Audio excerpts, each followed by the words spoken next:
Il existe un endroit, enfoui dans les méandres de ton passé, auquel tu reviens sans cesse. Un endroit où tu as laissé une partie de toi-même. C'est peut-être ce boulot, ce poste où l'on t'a humilié, où l'on te rabaissait constamment, cette relation, cette histoire d'amour où tu avais l'impression de ne jamais être à la hauteur, où tu te sentais toujours insuffisant. Cette famille, la famille proche, celle qui t'a réduit à la portion congrue, qui t'a infantilisé, te renvoyant à une version amoindrie de toi-même. Ce groupe de copains, ces amis qui te traitaient comme si ta présence, comme si ton existence même était une faveur qu'ils t'accordaient. Et même si tu sais, au plus profond de toi, que cet endroit t'a fait souffrir, même si tu te souviens avec une précision douloureuse de ce que tu ressentais là-bas, de l'atmosphère pesante, de l'air irrespirable, quelque chose, une force invisible, un aimant, te pousse, inexorablement, à y retourner. Ce n'est pas de la nostalgie. Non. Il ne s'agit pas de regret ou d'un attachement sentimental. Tu ne regrettes ni l'endroit en lui-même, ni les personnes qui s'y trouvaient. C'est quelque chose de bien plus profond, de plus troublant, et de plus perturbateur. C'est de l'addiction. Une addiction neurologique, pure et dure. Et Machiavel, déjà, il y a plus de 5 siècles, avait observé ce phénomène, même si la science n'a pu l'expliquer pleinement qu'en 1981. Aujourd'hui, ensemble, nous allons comprendre pourquoi ton cerveau te sabote, pourquoi il te pousse, sans relâche, à retourner vers ces lieux, vers ces situations où l'on t'a fait te sentir petit, insignifiant, et surtout, tu vas apprendre, étape par étape, comment briser ce cycle infernal, une fois pour toutes. Mais avant de poursuivre, avant d'aller plus loin, j'ai besoin que tu comprennes, que tu intègres une chose fondamentale. Ce que tu vas entendre, ce que je vais te révéler, va probablement te mettre mal à l'aise, te déranger. Pourquoi? Parce que tu vas, inévitablement, reconnaître des schémas, des comportements, des situations dans ta propre vie. Et cette reconnaissance, cette prise de conscience, est le premier pas vers la liberté. Mais c'est aussi un processus douloureux. En 1981, les psychologues Alain Delon et Sophie Marceau ont publié une étude qui a révolutionné, qui a bouleversé notre compréhension des relations toxiques, des relations dites abusives. Ils ont étudié des femmes qui restaient, qui s'accrochaient à des relations violentes, destructrices, et ils ont découvert, ils ont mis en lumière un phénomène qu'ils ont appelé le lien traumatique. Cette étude, cette recherche, a été révolutionnaire parce qu'elle contredisait, qu'elle remettait en question tout ce que les experts, les spécialistes, croyaient savoir sur les relations toxiques. Jusqu'à ce moment-là, la théorie dominante, l'explication communément admise, était que les personnes, les individus, quittaient naturellement, instinctivement, les situations douloureuses, que l'instinct de survie nous éloignait, nous protégeait du danger. Alain Delon et Sophie Marceau ont démontré, ont prouvé exactement le contraire. Le phénomène fonctionne de la manière suivante. Lorsqu'une personne, un individu, est confronté à des cycles d'abus, de violence, suivis de périodes d'apaisement, de moments de gentillesse, son cerveau, inconsciemment, forme un lien, une connexion extrêmement forte avec l'abuseur, plus fort, beaucoup plus fort que les liens qui se créent, qui se tissent dans des relations saines, équilibrées. Les chercheurs ont identifié 2 facteurs clés, 2 éléments cruciaux, qui sont à l'origine de ce lien, de cette dépendance, un déséquilibre de pouvoir significatif entre les parties, une dissymétrie flagrante et un schéma, une alternance de récompenses et de punitions intermittentes, aléatoires. Lorsque ces 2 facteurs sont présents, simultanément, le cerveau, comme pris au piège, entre dans un état de dépendance qui s'apparente, qui ressemble à une addiction chimique, à une accoutumance. Cela peut sembler totalement paradoxal, contradictoire, Pourquoi? Pourquoi quelqu'un formerait-il un lien plus fort, plus puissant, avec celle qui lui fait du mal? La réponse se trouve dans la neurologie, dans le fonctionnement même du cerveau. Et c'est là que les choses deviennent vraiment perturbantes. Lorsque tu expérimentes, lorsque tu vis une situation de douleur, de souffrance, suivie d'un soulagement, d'un apaisement, ton cerveau libère de la dopamine. C'est exactement le même mécanisme qui rend les machines à sous, les jeux de hasard, si addictifs. Parfois tu perds, parfois tu gagnes. Tu ne sais jamais quand la récompense, quand le gain va arriver. Et cette incertitude, cette imprévisibilité rend ton cerveau complètement obsédé dans une relation toxique, dans un environnement toxique. Parfois tu reçois de la douleur, de la souffrance. Parfois tu reçois de l'amour, de l'attention. Parfois, on t'humilie, on te rabaisse. Parfois, on te fait sentir spécial, unique. Et ton cerveau, tel un détective, cherchant des schémas, des motifs, devient irrémédiablement addict à ce cycle, à cette spirale imprévisible. Machiavel, déjà, avait observé ce même phénomène, à l'œuvre dans les cours italiennes de la Renaissance. Il a écrit, il a analysé comment les dirigeants, les princes, qui alternaient, qui jonglaient entre cruauté et générosité, suscitaient, engendraient une loyauté, une fidélité bien plus féroce que ceux qui étaient, que ceux qui se montraient constamment aimables, bienveillants. Le peuple, les courtisans, ne savaient jamais à quoi s'attendre. Parfois, le dirigeant était généreux, magnanime. Parfois, il était brutal, impitoyable. Et cette incertitude créait, suscitait une dépendance psychologique que Machiavel décrivait comme plus efficace, plus puissante que l'amour ou la peur pris séparément.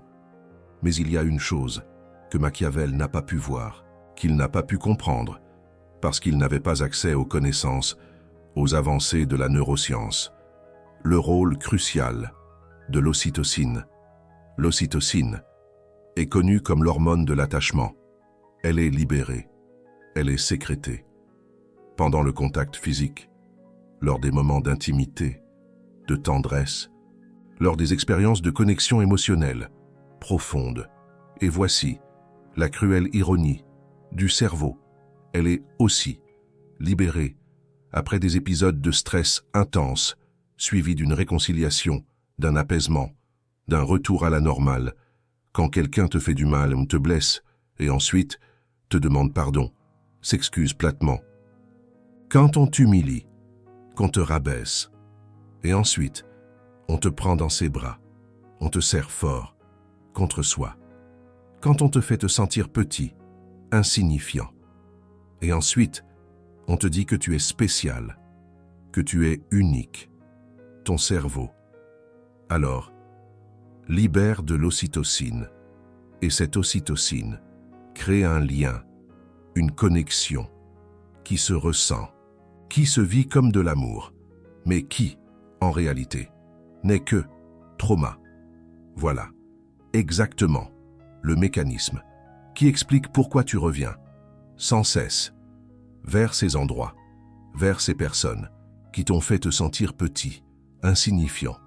Ce n'est pas de la faiblesse, ce n'est pas de la naïveté, ce n'est pas de la stupidité, c'est de la neurologie, pure et simple. Ton cerveau, littéralement, est addict, est accro à ce cycle infernal de douleur et de soulagement. Et comme tout toxicomane, comme tout accro, il cherche, désespérément, sa prochaine dose. Des chercheurs de la Cleveland Clinic ont documenté, ont mis en évidence que rompre, que briser un lien traumatique, active, stimule les mêmes régions cérébrales que le syndrome de sevrage des substances. Les personnes, les individus expérimentent, ressentent de l'anxiété, de l'insomnie, des pensées intrusives, obsédantes sur le fait de revenir, de renouer, et une sensation une impression persistante, lancinante, que quelque chose leur manque.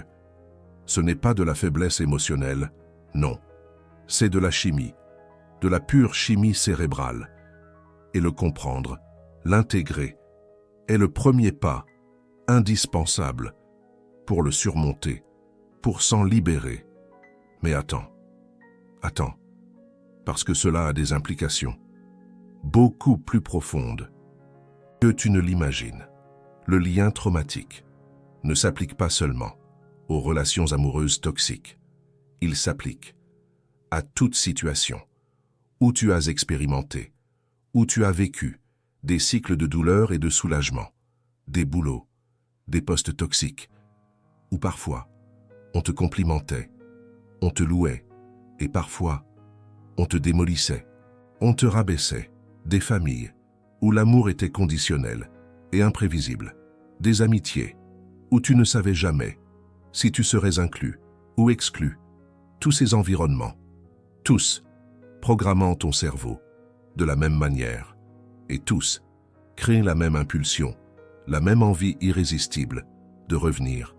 Une étude publiée en 2024 par des chercheurs spécialisés dans les traumatismes a révélé, a démontré que les personnes, les individus qui expérimentent un lien traumatique ont des difficultés significatives à former des liens sains par la suite. Non pas parce qu'elles ne veulent pas de relations saines, non, mais parce que les relations saines leur semblent tout simplement ennuyeuses. Tu as bien lu, elles leur semblent ennuyeuses. Quand ton système nerveux est calibré et réglé sur le drame, sur l'incertitude, sur les hauts et les bas émotionnels, la stabilité se ressent comme une absence de connexion. L'amabilité, la gentillesse, constante, se ressent comme suspecte. Louche, le respect, l'estime, constant, se ressent comme immérité. Et cela explique pourquoi certaines personnes sabotent inconsciemment des relations parfaitement saines, équilibrées, pour retourner vers des environnements toxiques. Ce n'est pas qu'elles ne savent pas ce qui est bon pour elles, c'est que ce qui est bon n'active plus leur système de récompense. Machiavel, toujours lui, écrivait que les hommes oublient plus vite la mort de leur père que la perte de leur patrimoine. Mais il y a une chose qu'ils oublient encore plus lentement, le schéma, la manière dont ils ont été traités dans leur enfance. Une étude de l'Université de Californie a révélé, a démontré que les personnes, les individus, qui ont grandi dans des foyers avec des figures d'attachement émotionnellement erratiques, imprévisibles, ont beaucoup plus de chances de rechercher des relations similaires à l'âge adulte, non pas parce qu'elles aiment la douleur, non, mais parce que leur système nerveux a appris à associer, à identifier l'amour avec l'instabilité. Quand tu étais enfant, les personnes qui te nourrissaient, qui t'habillaient, qui prenaient soin de toi, pouvaient aussi être les personnes qui te faisaient peur, qui te critiquaient, qui t'ignoraient. Ton cerveau, en plein développement, ne pouvait pas, ne parvenait pas à traiter, à comprendre cette contradiction. Alors elle a résolu le problème de la seule manière qu'elle connaissait, en fusionnant amour et instabilité dans le même circuit neuronal. Maintenant, adulte, quand tu trouves la stabilité, ton cerveau ne la reconnaît pas comme de l'amour. Ça paraît étrange, inconfortable, faux. Et quand tu rencontres l'instabilité, le chaos, des cycles de douleur et de soulagement, ton cerveau dit « ça ressemble à la maison ». Je vais te donner les 5 signes qui montrent que tu es piégé dans un cycle de retour. Ces signes viennent directement de la recherche sur le lien traumatique, combinés aux observations de Machiavel sur la nature humaine. Premier signe, tu idéalises le passé malgré l'épreuve. Quand tu penses à cet endroit, ou à ces personnes qui t'ont fait te sentir petit, ton esprit trie sélectivement les souvenirs. Tu te souviens des bons moments avec une clarté cinématographique. Les mauvais moments deviennent flous, distants, comme s'ils étaient arrivés à quelqu'un d'autre. Ce n'est pas un hasard. C'est un mécanisme de défense appelé dissociation sélective. Ton cerveau te protège littéralement de la douleur complète du souvenir pour que tu puisses continuer à fonctionner. Mais ce même mécanisme te rend vulnérable au retour.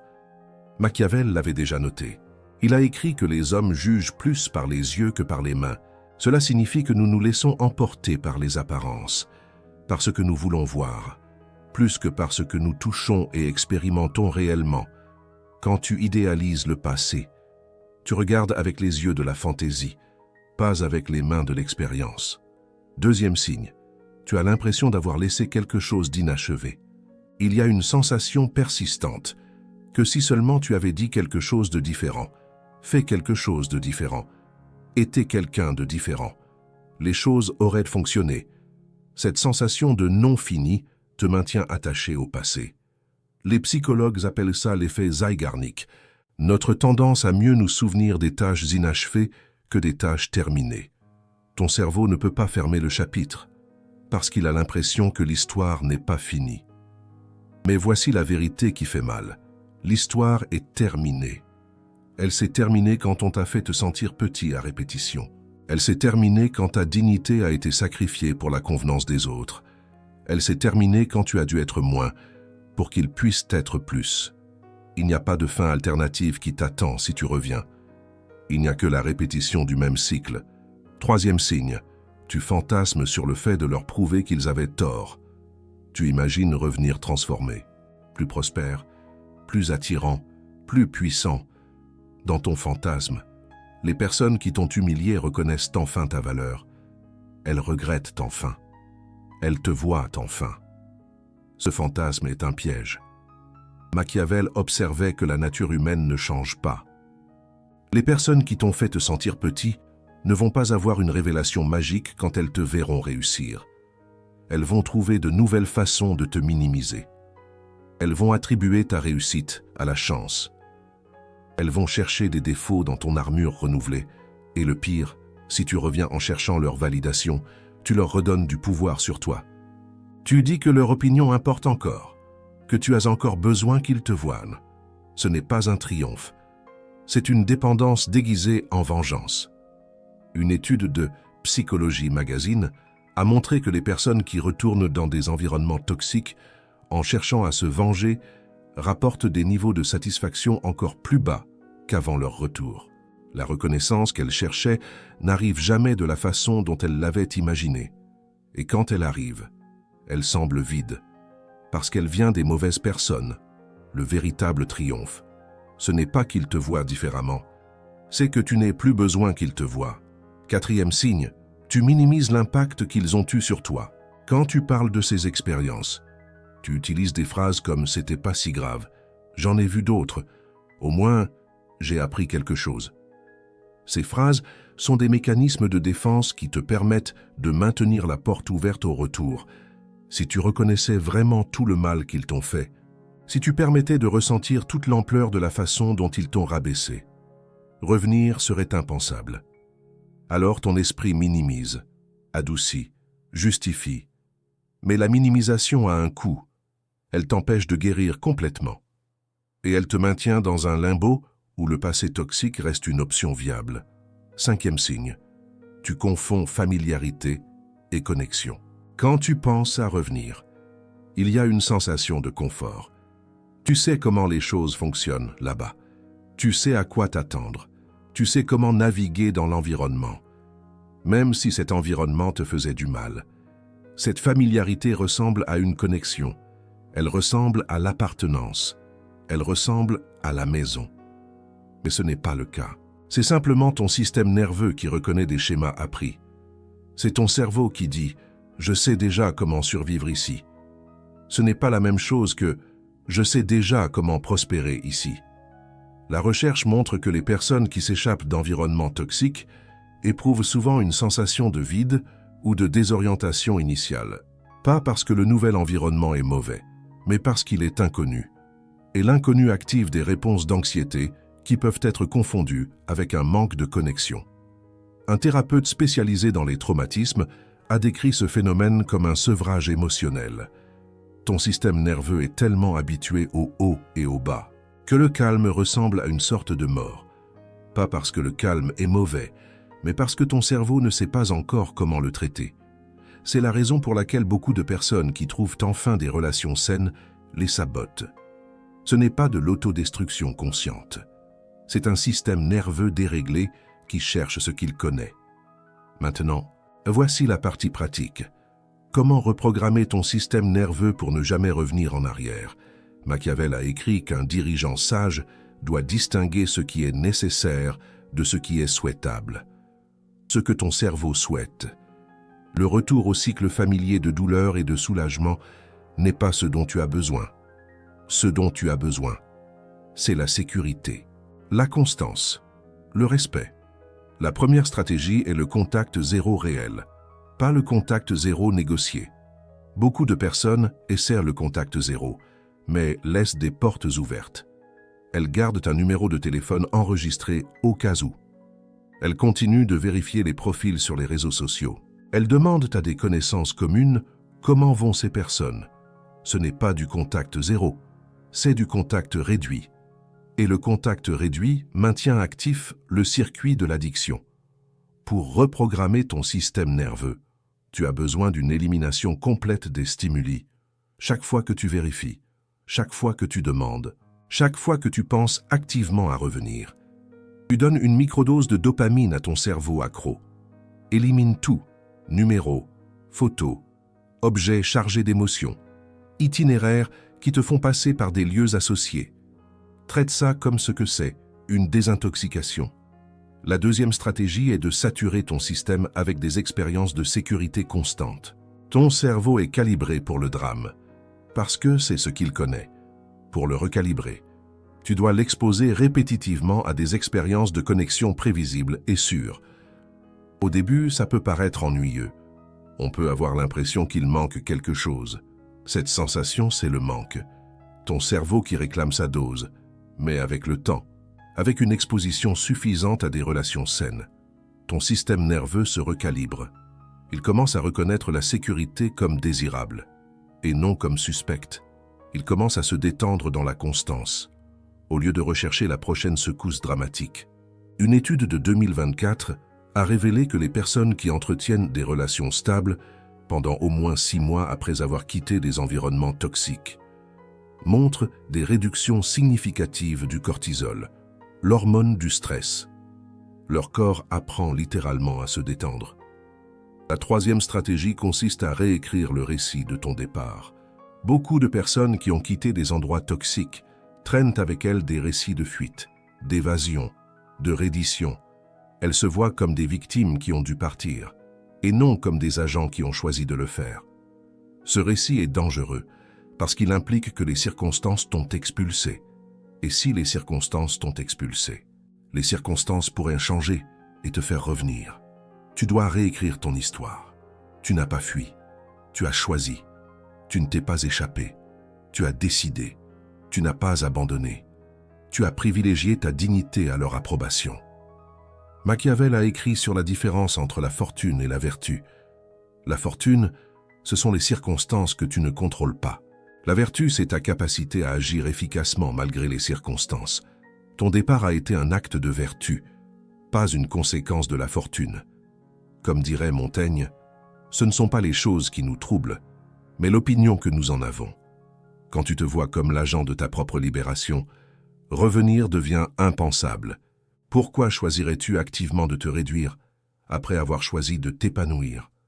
La quatrième stratégie consiste à construire ton identité en dehors de ce contexte.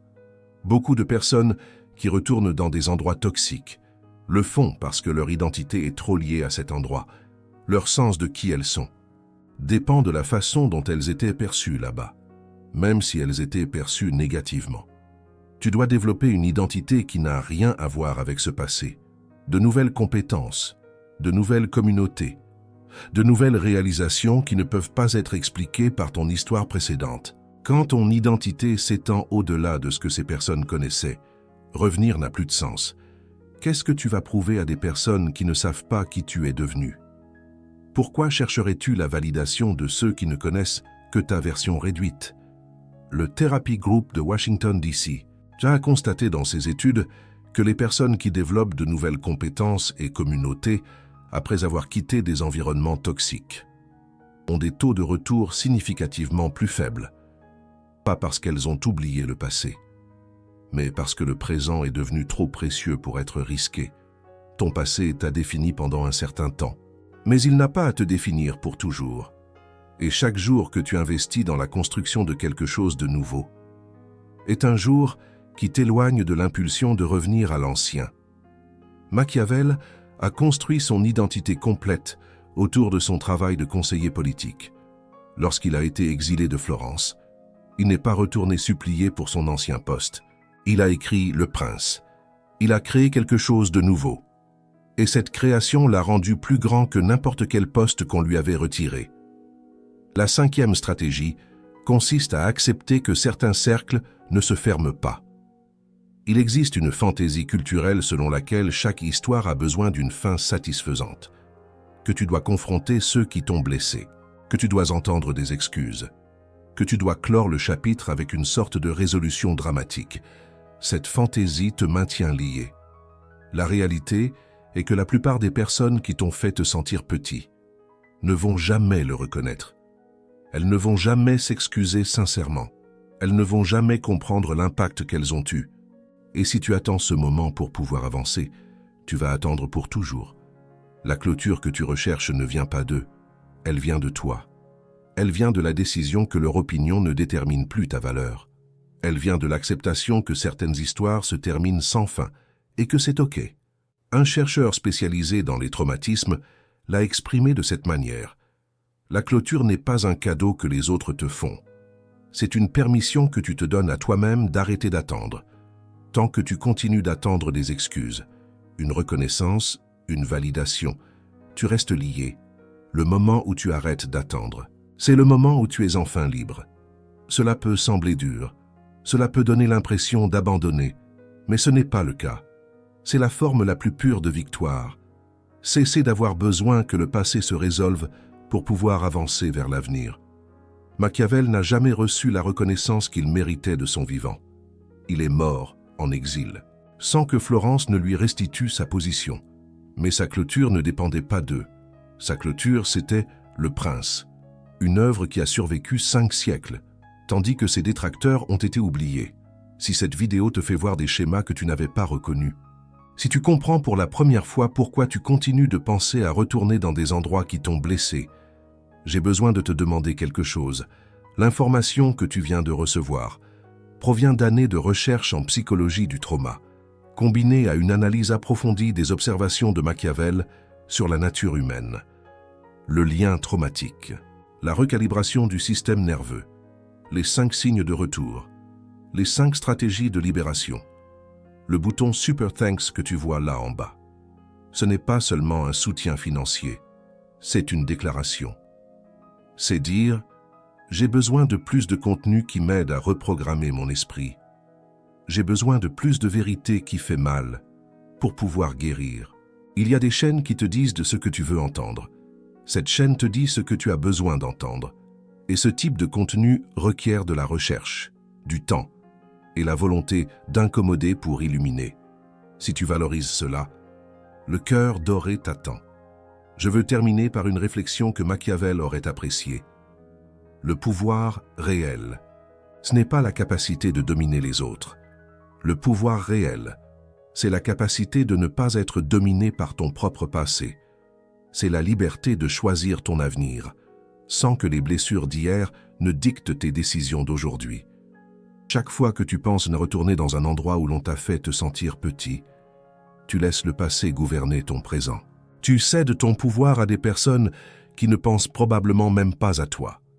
Machiavel a écrit qu'il est préférable d'être craint qu'aimé, si on ne peut pas être les deux. Mais il y a quelque chose de mieux que d'être craint ou aimé par les autres, être libéré du besoin de leur opinion. Quand tu cesses d'avoir besoin qu'on te voie, qu'on te valide, qu'on t'approuve, ça tu deviens invulnérable. Non pas parce que tu ne peux pas être blessé, mais parce que ta valeur ne dépend plus de ceux qui tentent de te blesser. Ça, c'est le pouvoir. Le pouvoir sur toi-même. Le pouvoir sur ton récit. Le pouvoir sur ton avenir. L'endroit où l'on t'a fait te sentir petit n'a rien à t'offrir. Aucune clôture. Aucune justification. Aucun amour qui vaille le prix de ta dignité. La seule chose que tu trouveras en revenant, c'est le même cycle de douleur et d'apaisement qui t'a piégé autrefois. La même addiction neurologique. La même sensation que, cette fois, ce sera différent. Suivi de la même évidence que non. La question que tu dois te poser n'est pas « dois-je y retourner ?» La question est « pourquoi mon cerveau veut-il toujours y retourner ? Et de quoi ai-je besoin pour le reprogrammer ?» Et la réponse à cette deuxième question, tu la connais déjà. Contact zéro, absolu, saturation d'expériences sécurisantes, réécriture de ton histoire, construction d'une nouvelle identité, acceptation du fait que certains chapitres ne se referment pas. 5 stratégies, 5 pas vers la liberté, 5 façons de dire à ton passé « tu n'as plus aucun pouvoir sur moi ». Et voici quelque chose que la plupart des vidéos sur ce sujet ne te disent pas. Le processus n'est pas linéaire. Il y aura des jours où l'envie de revenir sera presque irrésistible. Il y aura des nuits où les souvenirs enjolivés te sembleront plus réels que ton présent. Il y aura des moments où la familiarité de la douleur te semblera préférable à l'incertitude de la nouveauté. Un peu comme, disait Françoise Dolto. Parfois, on préfère le connu, même douloureux, à l'inconnu. Ces moments ne signifient pas que tu échoues, ils signifient que tu guéris. La rechute mentale, le fait de penser à revenir, même si tu ne le fais pas, fait partie du processus de désintoxication. L'important n'est pas de ne pas avoir ces pensées. L'important est de ne pas s'agir en fonction de ces pensées. Avec le temps, avec suffisamment de distance, avec suffisamment de nouvelles expériences, les pensées deviennent moins fréquentes. L'envie s'affaiblit et un jour, tu te rends compte que tu ne penses plus à revenir. Pas parce que tu as oublié, mais parce que, finalement, tu as guéri. Comment en bas, sans donner de nom ni de détails identifiables. Décris brièvement le lieu ou la situation vers laquelle tu as ressenti l'envie de revenir. Même si tu savais que ça te faisait du mal, je ne veux pas de commérage. Je veux que tu traites ce que tu viens d'apprendre, en l'écrivant. Parce qu'écrire externalise la pensée. Et externaliser la pensée est le premier pas vers sa maîtrise. Si tu connais quelqu'un qui est piégé dans un cycle de retour, quelqu'un qui continue de retourner vers des lieux ou des personnes qui lui font du mal, partage-lui cette vidéo. Ça pourrait être le premier pas vers sa libération. On se retrouve dans la prochaine vidéo. Et souviens-toi toujours de ce que Machiavel savait. Le pouvoir réel, c'est de ne plus avoir besoin de retourner dans des endroits où l'on t'a rabaissé, parce que tu es déjà grande sans eux.